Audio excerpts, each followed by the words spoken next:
Good morning.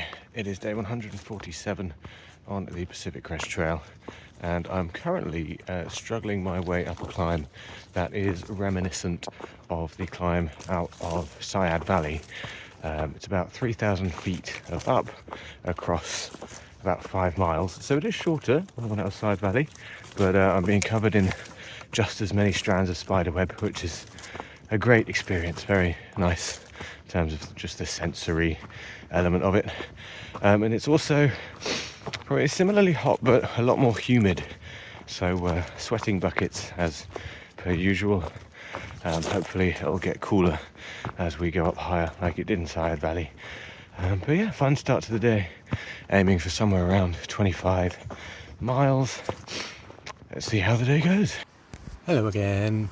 Today was actually quite difficult for a few reasons. First of all, it was about nearly 6,000 up and down across 27 miles, which is what we ended up doing. Luckily, it wasn't as hot as we were told it was going to be, but it was incredibly humid, especially like in the lower elevations. It really did feel like we were in a rainforest, which made it very difficult to climb. Also, my feet, I think, still haven't fully recovered from the 50-mile day, or my shoes are starting to die. So yeah, the soles of my feet just really painful by the end of the day. But I've got new ones waiting for me in Trout Lake in 2 days' time, so only 2 more days of pain, not too bad. But yeah, really struggled towards the end of the day. Also possibly because I did push for the last, half of the day, I guess, last 13 miles of the day, because we finished lunch at about 2, and I wanted to get to where we were planning on camping in time, just to have time to relax as well as getting all the chores done. So I managed to get here by 7, because it's starting to get dark earlier now as well. So it was a bit of a push. And to top it all off, I also got stung by a bee, I think. I'm pretty sure it was a bee. It looked kind of black and white, and I may have panicked as I swatted at it as it was stinging me. But I'm alive, I'm not allergic, so tick that one off as well. First time ever being stung by a bee and a wasp, very exciting, all on trail. Nice to know that again in a place of, I wasn't too in the middle of nowhere this time round. There were people about a mile further on from where I got stung, so it wouldn't have been the worst if I was deathly allergic, I think. But anyway, this morning we started at about 6 a.m. As I say, incredibly humid. We cowboyed, so stayed cool-ish, but all of our stuff was still damp with sweat from the day before, so that was a pleasant experience getting dressed in the morning.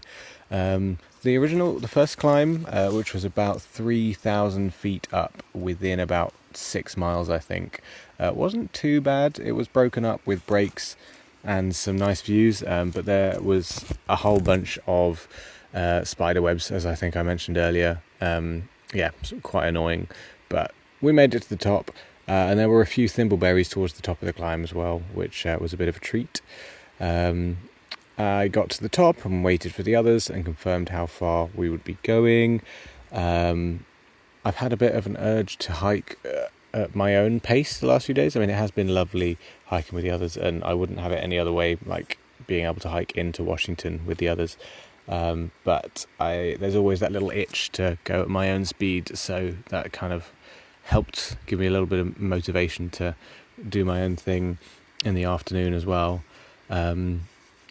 But before that happened, we as a collective have now found all of the berries that a website said that are edible within the Pacific Northwest. So we've added red huckleberries and salal berries to our list as well. Salal berries, pretty good. Actually, both I think red huckleberries are not as good as the black counterparts. But they're not the worst. They're definitely, no Oregon grape, let's put it that way. And same goes for the salal berries. They're fine. They don't taste that bad, but I don't think I'm going to go out of my way to find them, unlike we do with thimbleberries, which are just amazing when we can find them. As I said, it has been a very rainforesty day, like so much green, especially further down. Just, yeah, it's kind of, at times it was kind of magical, really. Like for lunch, we had lunch by this kind of, it almost felt like a magical fairy island kind of place on a river, where we kind of did some river laundry, cleaned stuff out a bit, had a bit of a dip to clean ourselves off as well. And it just, yeah, seemed kind of enchanted. It was really, really beautiful. So even though there weren't many views today, despite all the climbing, I know that there are astounding views to come in Washington, so I'm excited for those. But yeah, today was pretty cool. And yeah, as I said, I sped off after lunch, and then there was another big climb of about the same kind of grade as the first one. It was about 1,500 feet of up within about 3 miles. But I did that, and then there was a lovely viewpoint about 4 miles away from camp, right when I was just about like starting to struggle quite hard. And when I got stung by the bee, it was only a few minutes after that. And I was just trying to enjoy my protein cookie. It was very sad. I did drop the protein cookie, but don't worry, no traces were left. Did pick up after myself. And yeah, so I made it to the campsite, halfway through getting all my stuff done, about to eat dinner, waiting for the others. Hopefully they'll get here before it gets too dark. So we'll see when they arrive, or if maybe they'll be a bit further back, but we'll see. Not too worried. But yeah, so it's been an eventful day, a painful day. I knew that Washington was going to be a lot of up and down, but let's see what tomorrow brings as well. I'll see you there.